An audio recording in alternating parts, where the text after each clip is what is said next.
Bismillahirrahmanirrahim. Assalamualaikum warahmatullahi wabarakatuh. Alhamdulillah wa syukurillah. La haula wa la quwata illa billah. Asyhadu an la ilaha illallah wa asyhadu anna Muhammadan abduhu wa rasuluhu la nabiyya ba'da. Amma ini kita bersama-sama diberi kesempatan untuk melakukan penghambaan diri kita pada Allah Subhanahu wa taala melalui tugas-tugas yang diemban oleh kita semuanya. Semoga kita senantiasa dalam bimbingan, lindungan dan ridho Allah Subhanahu wa taala agar kita menjadi hamba-hamba Allah yang berkualitas dalam hidup dan pengabdiannya kepada Allah Subhanahu wa taala. Amin ya rabbal alamin. Selawat dan salam kami haturkan kepada baginda Rasulullah Nabi besar Muhammad sallallahu alaihi wasallam. Semoga kita sebagai umat dan pengikutnya akan tetap istiqomah dan tawadu dalam jalannya, sehingga kita menjadi hamba-hamba Allah pilihan yang tidak diragukan lagi kualitas penghambaannya, hingga kita menjadi orang-orang yang bermanfaat bagi umat, bangsa dan negara yang kita cintai dan kita banggakan. Amin ya rabbal alamin. Yang sama-sama kita hormati Ketua Umum Pimpinan Pusat Muhammadiyah Bapak Profesor Dr. Din Samsudin, yang saat ini masih berada dalam perjalanan karena beliau bersamaan sedang ada acara di Megamendung di Puncak dari kemarin. Mudah-mudahan beliau nanti bisa hadir bersama-sama kita semuanya di forum yang mulia ini. Ketua Majelis Permusyawaratan Rakyat Republik Indonesia, baru saja beliau tadi telepon saya. Sebetulnya tadi acara beliau minta lebih pagi, jam 8, karena jam 10 beliau harus ke Surabaya. Beliau ada tamu parlemen dari China dan beliau langsung yang harus menjemput di Surabaya, sehingga beliau titip salam takzim dan hormat kepada para hadirin dan khususnya juga para pimpinan Pusat Muhammadiyah dan keluarga besar Entah Muhammadiyah Profesor Dr. Hamka. Dan beliau pesan kepada kami bahwa beliau selaku pribadi dan juga beliau selaku Badan Pembina Harian Entah Muhammadiyah Profesor Dr. Hamka, beliau akan mendukung sepenuhnya pembangunan kampus Entah Muhammadiyah Profesor Dr. Hamka seperti pembangunan-pembangunan yang lain. 5 tahun yang lalu beliau juga mengawal pembangunan Entah Muhammadiyah Profesor Dr. Hamka yang terletak di Jalan Tanah Merdeka di belakang kampus ini, dan beliau komitmen untuk mengawal pembangunan pendidikan di negara Kesatuan Republik Indonesia, khususnya di Entah Muhammadiyah Profesor Dr. Hamka.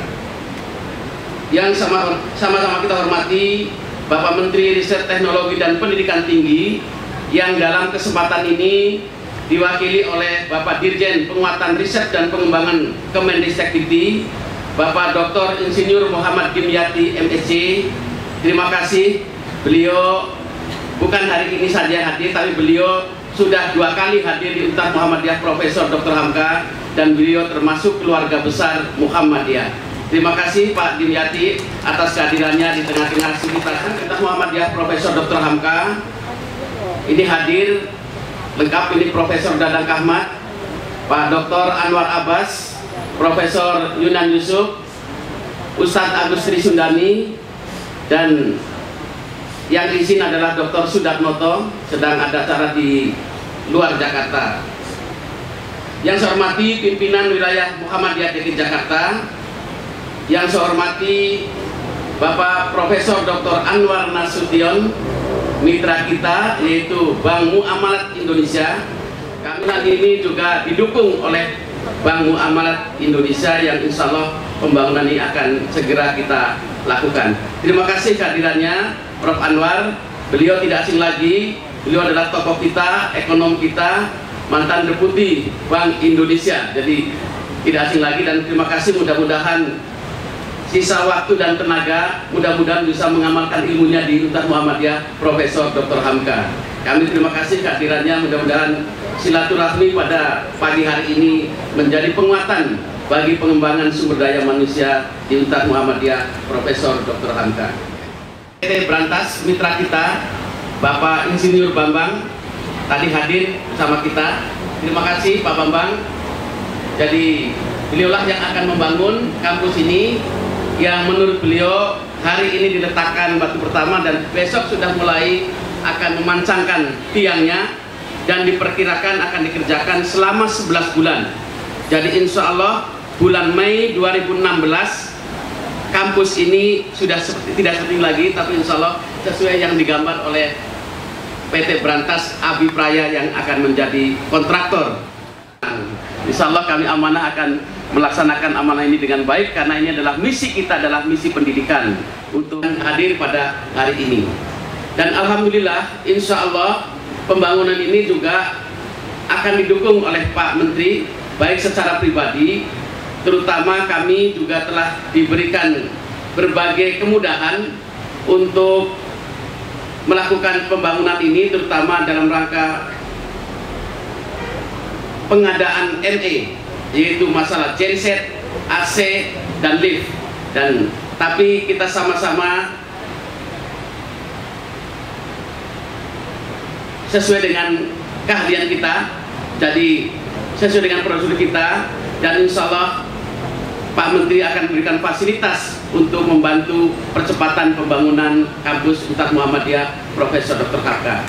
Sekali lagi kami terima kasih Pak Menteri, selamat datang pada Pak Wakil, Bapak Wali Kota yang punya tempat ini. Kami terima kasih karena melalui Pak Wali Kota, surat dari Gubernur ke Wali Kota yang menginstruksikan dan mohon Pak Wali Kota untuk meminta bangunan Hamka biar cepat selesai, dan insya Allah kami menerima surat resmi dari Pak Gubernur. Pak Wali izinnya itu kita ingat 13 lantai 13 lantai karena kita mengambil mengambil angka yang sesuai dengan PP Muhammadiyah 13, tetapi berdasarkan rapat yang langsung dipimpin oleh Pak Gubernur kirim surat boleh 13 lantai, tetapi harus menambah tanah 6.000 meter lagi. Nah, kami ini sulit menambah tanah 6.000 meter lagi. Tanah ini hanya 4.300 meter, sehingga diizinkan hanya 8 lantai. Dan insya Allah kami akan memproses izin 8 lantai sesuai dengan peraturan yang berlaku. Karena kami belum sanggup mengadakan tanah untuk 6.000 lagi yang untuk perluasan kampus ini, sehingga insya Allah kita akan mengurus izin proses itu adalah 8 lantai. Kami mohon dengan sangat dan hormat Pak Wali Kota dapat membantu untuk proses perizinan, dan selama ini kampus kami ini sudah 4 di Jakarta Timur, mulai dari Klender, di Pasar Rebo ini ada 3 kampus, kampus ekonomi, di belakang itu ada kampus teknik dan kampus FKIP. Jadi 4 ini adalah di wilayah Jakarta Timur, walaupun kantor pusatnya di Jakarta Selatan. Jadi rupanya ini Pak Wali Jakarta Timur ini menjadi idola Untar Muhammadiyah Profesor Dr. Hamka. Silaturahim Idul Fitri dalam rangka juga peletakan batu pertama kampus Untar Muhammadiyah Profesor Dr. Hamka, sekaligus menyambut Muktamar Muhammadiyah ke-47 yang akan datang di Makassar, itu bertepatan pada tanggal 9 Syawal 1436 Hijriah. Selamat dan salam kita haturkan, diteladani oleh kita semua, tidak lupa kepada keluarga dan sahabatnya. Dan menjadi universitas tahun 97, perjalanan 57 tahun adalah merupakan perjalanan panjang yang dengan suka duka dan pasang surutnya. Dan alhamdulillah menginjak usia yang ke-57, UHAMKA mendapatkan kepercayaan dari pemerintah. Kami terima 36 program studi baru, dan insya Allah kami sedang mengusulkan 5 program studi baru, 2 program doktor, 1 program S2, lalu 1 program S1, dan 1 lagi program pendidikan dokter dan kedokteran. Kaitannya apa ini Pak Suyatno? Tapi intinya saya adalah sahabat baik dari Pak Suyatno. Tentu kebetulan dipercaya sebagai Menteri Perindustrian dan kami mempunyai akses dengan berbagai macam peralatan-peralatan yang dibutuhkan dalam rangka pembangunan gedung ini. Insya Allah saya akan mensupport penuh agar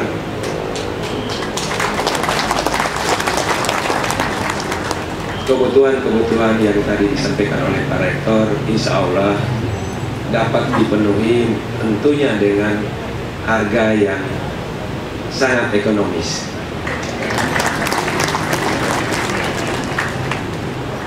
Ya, tadi juga saya bilang ya Pak Rektor, mungkin tidak tertutup kemungkinan hanya sebagai di mekanikal, tetapi juga mungkin misalnya semen, besi beton, ya kebetulan kami kenal juga dekat dengan industri-industri tersebut, ya, kami bisa memfasilitasi agar bisa langsung bernegosiasi dengan pemilik-pemiliknya sehingga bisa mendapatkan harga pabrik tentunya, dan insya Allah akan memudahkan UHMK untuk lebih cepat dengan target 10 bulan gedung ini terbangun. Saya kira itulah dari kami. Sekali lagi terima kasih. Wassalamualaikum warahmatullahi wabarakatuh. Dan ini menambah koleksi kami, Pak. Sebagai masyarakat Jakarta Timur, wilayah Jakarta Timur, ada satu gedung lembaga pendidikan lagi yang akan dibangun di sini. Perlu kami sampaikan kepada Bapak, penduduk di Jakarta itu, Pak, itu 10 juta jiwa kalau malam hari, hampir 13 atau 14 juta jiwa di siang hari. 3 jutanya, Pak, 3 juta kalau malam hari itu penduduknya ada di Jakarta Timur. Nah, tingkat perekonomiannya pun mayoritas di Jakarta Timur menengah ke bawah. Tapi alhamdulillah dari segi pendidikan kita tidak kalah. Nah inilah saya pernah jadi camat di sebelah sini, Pak, Cipayung ya. Itu waktu kami masih camat itu mayoritas yang masih tanahnya luas. Waktu itu saya luas wilayah kurang lebih 1.300 hektar. Jumlah penduduknya hanya 60.000 jiwa. Jadi tingkat pendidikannya waktu itu masih kurang. Mayoritas masyarakat kami itu hanya memberi matok tanah, memberi duit ke anaknya untuk beli motor dan sebagainya, hanya hura-hura. Saya berpikir bagaimana saya mendorong masyarakat saya supaya duit tidak dibuang sia-sia tapi masuk ke dunia pendidikan. Akhirnya saya banyak bekerja sama dengan universitas untuk para mahasiswa, lebih banyak pelatihan di wilayah kami waktu itu. Alhamdulillah, Pak, dengan itu tingkat pendidikan itu mulai tertarik. Masyarakat, orang tua yang ada di Cipayung itu mulai tertarik sehingga mulai ada tingkat pendidikannya juga meningkat. Inilah saya berharap adanya UHMK ini di sini juga nanti akan menambahkan khasanah mutu pendidikan, mutu masyarakat yang ada di lingkungan kami, sehingga masyarakat kami bisa mengikuti keinginan kemajuan bangsa ini, keinginan kemajuan dunia tentang teknologi maupun bisnis dan sebagainya. Dan juga saya sampaikan kepada Bapak, Pak, saya akan juga memberikan pelayanan yang terbaik seperti tadi Bapak sampaikan. Mohon dibantu dan sebagainya dari Bapak. Bapak sebenarnya tidak usah khawatir, pola yang dilakukan oleh Bapak Gubernur sekarang, lurah camat itu bisa memberikan pelayanan baik di level kecamatan, kelurahan, kecamatan. Jadi PTSP, jadi Bapak nanti tinggal datang ke ini daerah Rambutan, kalau kelurahan Rambutan, Bapak tinggal datang di kelurahan Rambutan di PTSP ini. PTSP di sana dibacakan oleh Bapak Gubernur harus seperti salo-salo yang lain. Jadi semua diterima dan nanti Bapak tinggal duduk manis, persyaratan dan lengkap, Bapak duduk manis, yang memproses adalah PTSP di kelurahan maupun kecamatan. Kalau itu Bapak serahkan ke kelurahan, kalau Bapak serahkan ke kecamatan itu begitu. Jadi kita tanamkan begitu. Jadi Pak Gubernur sangat concern terhadap PTSP dan sangat concern memberikan pelayanan yang terbaik melalui PTSP itu. Jadi Bapak nggak khawatir, Pak. Jadi nanti dan kami nanti akan memonitor, Pak, ya, akan memonitor terus perkembangan perizinan itu. Keinginan Bapak Gubernur warga itu duduk manis saja, lantas tinggal telepon saja, sudah jadi atau belum. Nanti kalau sudah jadi juga kita akan menginformasikan. Dan ini memang sekarang tidak ada lagi proses kalau mudah istilahnya kalau mudah ya sulit, atau yang sulit makin itu tidak ada Pak, sudah tidak ada. Karena karyawan seluruh pegawai di Pemda DKI sudah diberi kesejahteraan yang cukup. Kalau itu masih ada begitu Pak, Bapak sudah tidak usah sungkan-sungkan Pak. Bapak silakan mengadu kepada Bapak Gubernur dalam waktu 1-24 jam atau paling lama seminggu. Petugas itu mesti akan dicopot, diganti. Itu Pak. Jadi itu Pak. Jadi ini jaminan kami kepada Bapak. Lantas juga ini khusus untuk Pak Lurah dan Pak Camat yang hadir. Ini benar efek dominonya sangat tinggi sekali. Adanya kampus di sini tadi Bapak sampaikan kurang lebih ada 3.000 mahasiswa. Mau tidak mau kalau kita ambil 1.000 saja, berarti 1.000 mahasiswa akan kos di lingkungan sini, berarti akan meningkatkan perekonomian di sini. Nah, inilah ini efek domino yang ada di sini. Ini sekarang tugas Pak Camat, Pak Lurah, mulai sekarang saya mau dengarkan, ayo kita sosialisasikan kepada masyarakat, karena universitas akan berdiri di sini, berarti juga akan menambah lapangan kerja atau lapangan ibu-ibu membuat kos-kosan. Perlu saya sampaikan, kalau ini saya katakan tadi kepada pimpinan Muhammadiyah, ini sangat strategis Pak. Kalau kampus berdiri di sini, mahasiswanya mau pulang ke Surabaya tinggal sebelah, masuk tol jalan gitu. Mau ke Banten juga masuk tol langsung jalan. Ini sangat strategis sekali Pak. Dan saya pikir ini paling strategis daripada tempatnya. Ya, itu saja.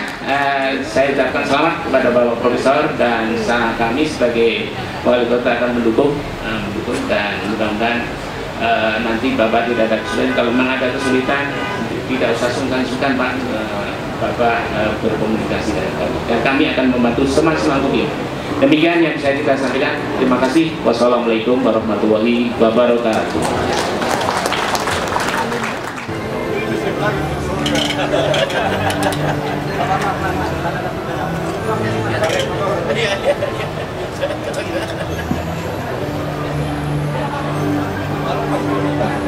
Kami coba jelaskan bahwa ini adalah deskripsi proyek.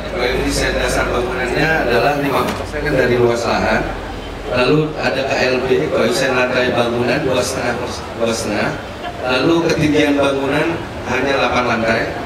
Lalu KDH, koefisien dasar hijau. Jadi dasar hijaunya adalah 35% dari kami yang menggunakan hijau, green building. Jadi ada yang tertutup, ada yang terbuka.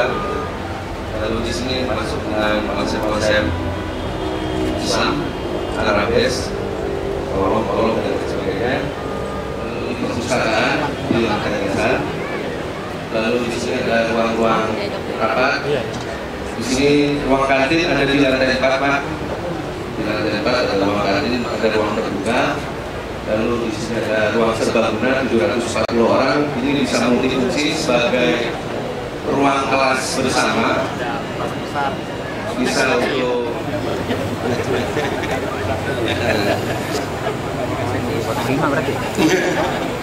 nanti ini bisa ini Pak. Ini. Tangan Pak Rektor Pak.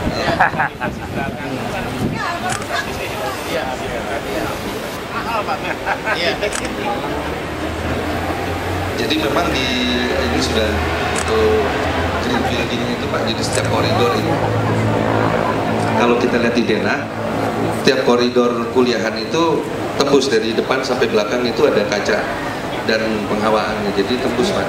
Jadi diusahakan koridor itu tidak menggunakan air condition AC, bangunan AC, tapi untuk kelas-kelas yang memakai gitu Pak. Jadi untuk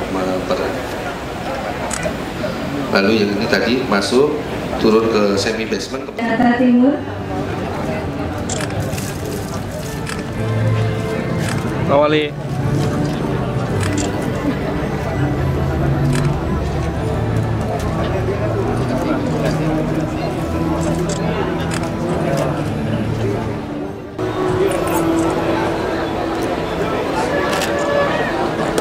Alhamdulillahirrahmanirrahim, sudah ditandatangani prasasti dan insya Allah mulai detik ini kita akan menyaksikan bersama pembangunan Gedung Fakultas Ekonomi dan Bisnis Universitas Muhammadiyah Profesor Dr. Hamzah. pengembangan perguruan tinggi. Wabil khusus adalah UMK.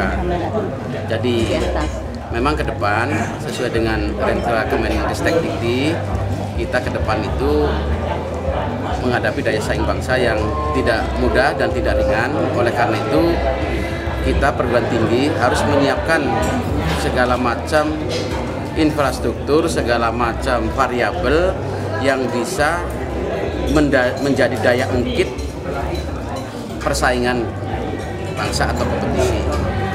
Fasilitas perkuliahan itu merupakan salah satu variabel untuk meningkatkan daya ungkit kompetisi perguruan tinggi, yaitu daya saing. Karena fasilitas tidak hanya gedung. Kalau kita bicara fasilitas tidak hanya gedung, tapi termasuk di dalamnya itu adalah laboratorium, suasana proses pembelajaran dengan media pembelajaran yang bagus, itu akan memberikan kemudahan-kemudahan dalam proses pembelajaran. Memang yang masih paling unggul adalah sumber daya manusia.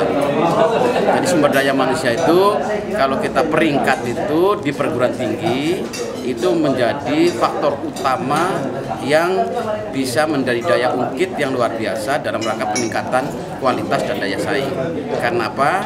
Karena dengan sumber daya manusia yang bagus, tadi Pak Dim tidak hanya dari segi jumlah, tapi juga dari segi kualitas.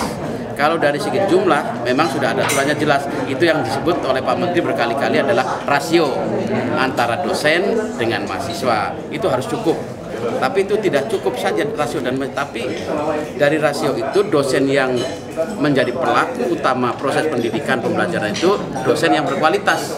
Kalau hanya jumlah saja, tapi isinya nggak ada, itu ya. Tapi dua-duanya penting. Jumlahnya dipenuhi, kualitasnya dipenuhi, dan itu nanti akan menimbulkan daya ungkit. Tadi disebutkan lagi tidak saja terkait dengan proses pendidikan saja, tapi termasuk dengan riset. Jadi karena pendidikan tinggi itu tidak hanya proses belajar, tapi termasuk di dalamnya adalah kalau perguruan tinggi negeri itu kan tiga dharma, kalau kami kan 4 dharma, catur dharma, yaitu pendidikan pengajaran, lalu penelitian dan pengajaran masyarakat, dan penanaman nilai-nilai keislaman atau nilai-nilai karakter di perguruan tinggi Muhammadiyah. Itu semuanya menjadi penting. Oleh karena itu, apa yang disarankan oleh Pak Dirjen, pengembangan riset dan pengembangan riset perguruan tinggi, kami sedang terus berupaya, terutama dalam melengkapi sumber daya manusia. Jadi